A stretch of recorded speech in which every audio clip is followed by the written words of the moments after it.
So we're going to go over right now to TFNN.com. We're going to go over to the newsletters tab. Now, every Tuesday, we are joined by Basil Chapman. Basil is the author of the Opening Call newsletter. Man, we had a fantastic webinar. Basil put on a fantastic webinar November 14th. I've been talking about it a lot. We've got, a really good amount of people who signed up for all of this, and they have been absolutely loving it. I'm recommending this in a big way. Again, if it is your first time subscribing to any of our newsletters, but in particular the Opening Call newsletter, you can do this risk-free, okay? We have a 30-day money-back guarantee on all first-time subscriptions. If for whatever reason it doesn't work out for you, you can get that money back, but we're betting that it will. Every Tuesday, we're going to go over to our man, Basil Chapman. Basil, how are you doing? I'm doing well, Jacob. How are you? I'm doing fantastic. Some interesting stuff going on today in the market. I'm curious to see what you're looking at. This is a really important session. I'll go through some of the factors that I'm looking at here. In my work, I always look for an identifiable low bar and then count each successively peak, alphabetize them sequentially, A, B, C, D, E, F, and G. The objective is to get you from the starting point to a buy signal that hasn't taken out the low, that actually starts to make higher peaks, and that goes to an upgrade, which is called a buy mode. The buy mode designation implies that there should be at least 4 higher peaks. Could go higher, but your objective is to get to 4 higher peaks, and we have other techniques that take over from there. So let's just go to this, and I'll show you something very interesting. At this point on the left side chart, this is the daily chart of the Dow, this is the weekly chart of the Dow, and this is the monthly chart of the Dow. The daily chart has gone to a peak B. I'm anticipating that the high that was made of 44,000, let me just double check the number, 45,071 on the 29th, 3 sessions ago, will be taken out, and that's going to go to a leg C. So as we're getting closer, you can see just here in the corner, this is the daily chart. This was back that October top that went to a peak D, and then just normally made a leg E and a peak E, and we came tumbling down. So I'm anticipating, this is the daily, remember, shorter term daily chart. It looks to me like we are going to go to slightly higher highs. I don't know if it's going to be much higher, but it'll be higher highs to make that leg C, then it makes a peak C, then it goes to a leg D, and at that point I usually assess and say, all right, what are the options now? Are the technicals, that's the 9-period moving average over the 14, still strong? Is the MACD, the moving average convergence divergence, strong? The little gray line there's the relative strength index. The stochastic is at 89%. Over 80% is really good. Over 90% is beautiful, especially if it's flat and holding, which it is right now. The blue line, the on-balance volume, says a little bit toppy, and there was a pullback. The weekly chart, all those technicals that I mentioned are still very positive. Monthly chart. And what I thought was, we're long, we added to our long today a little bit aggressively this morning. We'll see if that's going to work as a short-term trade to add it to our long positions. So just as I'm finishing this off, I wanted to go to, this is almost an embarrassingly easy technique. This green line is when the 9-period moving average goes over the 14-period moving average. Doesn't matter what the time frame is, but when it does that, it goes green. Well, this takes you back to 2009. We were actually fortunate March the 6th of 2009. We bought the Dow Diamonds right at the low, the exact day of the low, and we held them for a long time. But look at this. That green line says that no matter what you heard, whatever there was back in from the period 2009 to the top in 2015, you could ignore, because the 9-period moving average just kept you in the trade. And then for 1 month, it went pink, where the 9-period moving average went below the 14.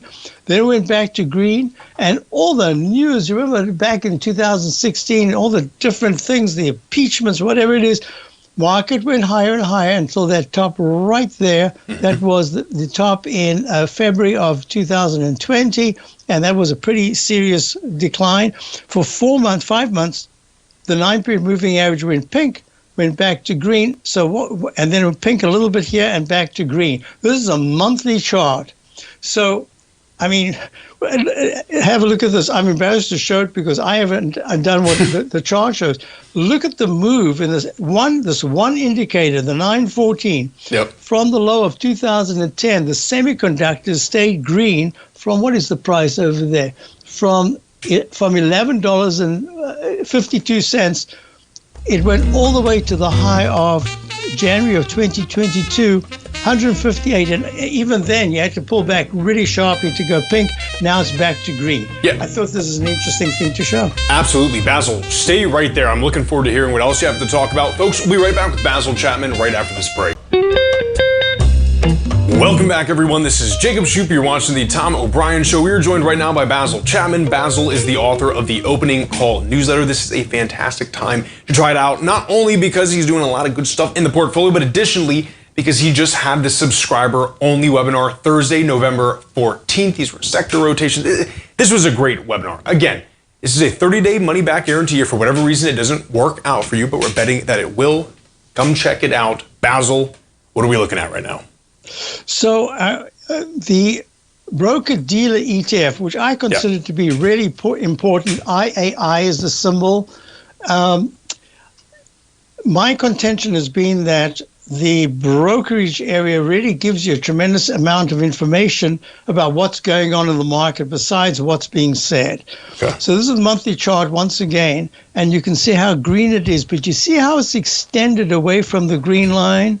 Yes. This is last month. This is the month of November, and here we are in December. We haven't yet taken out November's high. So this is saying to me that we've got to start being a little more conservative in our positions, which is why I didn't add any new position right now, rather than just add to a trading position. Right.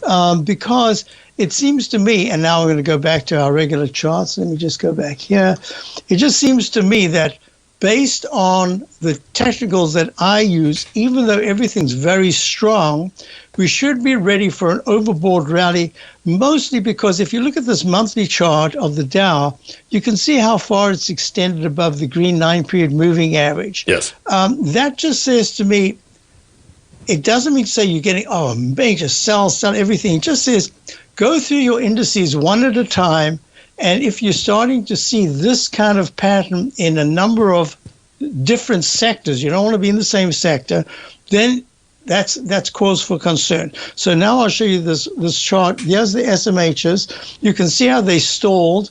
This is a semiconductor. I consider them very important because the semis are the oil of the 1900s and the 2000s. Yep. Oil was in everything. So today we have chips in just about everything. Yes. It's just a matter of time before it's in food. But anyway. I love that metric, else. by the way. I think that's such a great way to look at that. Anyways, sorry. I really like that metric a lot. You know, it's nice when you can get some kind of an expression that kind of sums up a whole era or a whole sector or a whole something in just a couple of words. And that's really what I think. Think of chips as the oil of the 20th century. And look at this. So they stalled at 283.07 on the 14th of July, pulled back sharply. And unlike the Dow, the S&P, and even the IWM, the Russell 2000, which we are still long, we've considered this to be a very important metric in the overall market, the small caps. Look, the semis have just stalled. They're not breaking down, they're not breaking up, but they're not leading. And invariably, they lead the market. So that to me, and you remember I was talking about peak Ds, peak D in the daily. Look, there it is, that fourth highest peak. Peak D in the weekly, there it is, peak D. And yeah, you've got peak D in the monthly. It just says, be a little careful. So that's one thing. The other is, I had considered, and I thought this was really important, I mentioned forever that the money center banks are really important, and they need to be confirming any really good move in the market that goes to highs. It's like Dow theory, but I think of it as a financial Dow theory. Funnily enough, the IYT, which really is Dow theory, made an all-time high just 4 sessions ago. 5 sessions ago, now it's pulling back a little bit. And that's another reason to say, all right, maybe you've got the semis weakening a little bit. You've got the iShares. So as far as I'm concerned, we have Bank of America as part of the XLF. We always have it. Every every year we have it, and then we get out of it, we take profits and wait for it to pull back, get back in. And so this is the longest we've had it for, the longest we waited to get back in. And now we're getting a little bit cautious. And one of the reasons is it looks to me like the yields are starting to pull back a little bit. The bonds are starting to move higher for a change. So maybe that is the metric that goes with the financials. But my theme was the XLF was the big heavy banks. The smaller banks, and they're really not so small, were the KRE, which is the regional banks. So the KRE, at this particular, if I can find the chart, the KRE, the regional banks, which we've been long, have done very nicely. Not as well as the IWM. My relationship there was the S&P 500 was the leader, and therefore the IWM, the Russell 2000 small caps should play some kind of catch-up, which they've been doing. Yeah. They made new highs. I'm waiting for the regional banks in 2025 to go to test their 78.81 high, and they're trading right now at 66. So they've got a long way to go. So that's how I've been looking at the market, and I've been in for subscribers. I mean, different areas, and I like to have different price ranges so that I can have stocks in the single digits. I can have stocks double digits, triple digits. I like to have a variation because not everybody can buy a $500 stock, even if you're going to buy only a part of it. It's just more fun to have, say, 100 shares of something that's much smaller. So I like to have a balanced portfolio. And the relationship here is that in the swing between the different sectors, the reason why there's been a magnificent bull market for so long is that when there have been corrections, there's been another area to take over the lead, and that's important. And you can see, look, the Apple is at new highs. Microsoft has been stalling for ages. I should say we long Microsoft from 338. It had 468. It's now at 430, and we've considered that it's kind of going sideways. But look, it's had a beautiful move from the 405 level. Today's high is 432. So that's what I mean by this rotation, and that's the reason why I'm not looking for a major correction. I am looking at some kind of a digestive phase coming up fairly soon. Maybe sell, buy the rumor, sell the news with Trump coming. I don't know, whatever it is. I have a timing model, but I prefer to look at my Chapman wave notation, and you can see, you've got the S&P making a leg C yesterday, and it's a peak C today, very close to all-time highs. All it needs to do is to go 53.59, 1 penny above yesterday's high, and it starts leg D. So you can see I'm getting to all these Ds. I'm going to have to reassess everything, but I don't see anything in the cards right now unless it's a geopolitical situation. Here's another thing. Look, this is Raytheon. Yes. Look how it's pulled back. Here is LMT. Here is Lockheed Martin. Look how it's pulled back. Gold is pulled back. GD, this is GD. Here it comes. General Dynamics pull back very sharply. Maybe that's good news for the Middle East. I mean, look at oil. Oil's pulled back very sharply. So I like to look at the relationship of certain stocks to the general economy. Yeah, absolutely fantastic. And I can see, too, at least like kind of fundamentally as well, this getting some kind of breathing room. I am of the belief, this pushes a little bit into December, and you have so many a lot of news in January, right? With the new presidential election, it could be a great time to kind of, take some profits here, digest a little bit, and then reset for what we're going to do next year. Basil, thank you so much for coming on. I appreciate it every time. We can see you tomorrow at 10 a.m. Eastern Time right here on TFNN for your show. And then again, folks, get into the opening call newsletter by Basil Chapman. You get access to all of his subscriber webinars, including the one he did November 14th. Basil, thank you so much. Thank you, Jacob. Have a good evening. You too. Take care now. Welcome back, everyone. This is Jacob Shoup. You're watching the Tom O'Brien Show. Now, usually on Tuesdays, we are joined by Tim Ord. Unfortunately, he can't make it today, but that's all right. He's going to come back full force on Thursday. We were in the host chat over the break, and I was talking a little bit about VUSI, and I kind of want to cover this a little bit and give my opinions on it. And I thought, hey, it would be great also to have Basil back on to kind of take a look at this stock, see what he's thinking regarding his technicals. Basil, welcome back. We're glad you could join us for a little bit longer. This call. And you were talking about it the other day, and I had it on my kind of a watch list a long time ago. Yeah. I can't even remember if we had a position in it, because there was one time back in 2020 where this was the whole thing. I think GLW was there, Yeah. just a whole bunch of stocks in this area, and did fantastically. And then, of course, this hit 32 or 33 back in 2021, and then had a little problem because just recently it hit 85 cents. So I'd love to hear what you were saying. I heard a little bit about it, but yeah, tell me about Vuzi. Yeah, so this is my kind of like feeling on Vuzi, right? I remember when I first started filling in for Tom, maybe, a few years back, this company was out there. I love the ideas of augmented reality. I think it's going to have a place in military applications. It clearly has a place in things like OSHA. OSHA, of course, just got or expanded their contract for the M400 smart glasses. And then definitely things like in education and healthcare. And it seems like Vuzix is trying to get into that. I like it, right? It's a little bit shaky for me on the customer side. And what I mean by that is saying I don't know how in demand these augmented reality glasses will be for people like you and I, right? Who kind of just want it to see what it's like and benefit from it. Vuzi, I think their tech is good. The implementation of Zoom in these glasses is fantastic, so you can kind of live stream it. Of course, again, on the military application, it's massive. My fear with Vuzi right now is that they have had and this is more of a fundamental thing, but they have had some contracting sales for no other reason beyond people just not really buying. Now, I think that gets resolved a little bit. It wasn't by such a large amount, right? You have OSHA expanding the deployment, which is going to be great sales for Vuzi. And then you have a six-figure contract with a defense customer for their waveguides, which I think can really help bring back their sales in a meaningful way. And that's kind of the way I'm looking at Vuzi.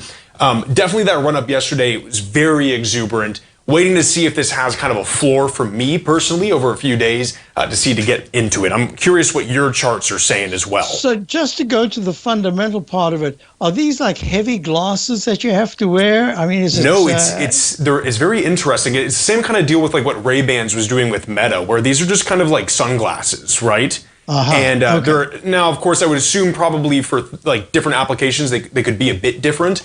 But this wearable tech is getting pretty crazy, Basil. I mean, it really is. Well, yeah, it's like anything else. When it's at first, the innovators, the people who use this, look a little weird. Absolutely, yes. And all of a sudden, it starts with 3 people, then it's 30 people. When it gets to 300 people, everybody just accepts that that's the way it is. Absolutely. So that part, that's the reason why I asked, because if it was really weird, it's kind of heavy, it's tough to wear.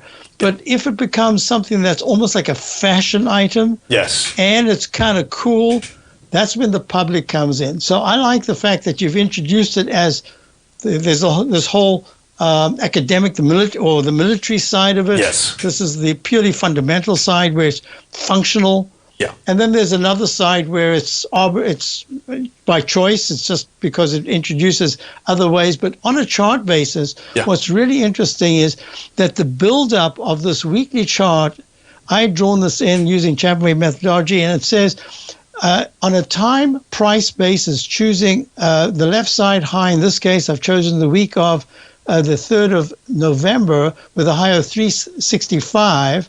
And I chose this particular candle right here, the candle of the 31st of, this is a weekly chart, 31st of May, which is at 174 as a midpoint.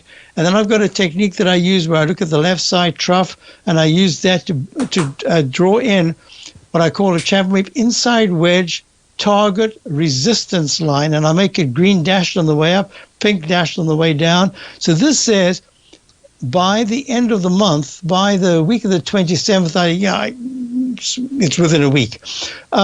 If the resistance level of 3.24 is hit, there's any time before then, that's the next resistance. There's a really good chance by December, that's this month, there should be a test of 365. Mm-hmm. Then what I like to do is I go to the daily chart in this particular instance. Weekly chart looks terrible.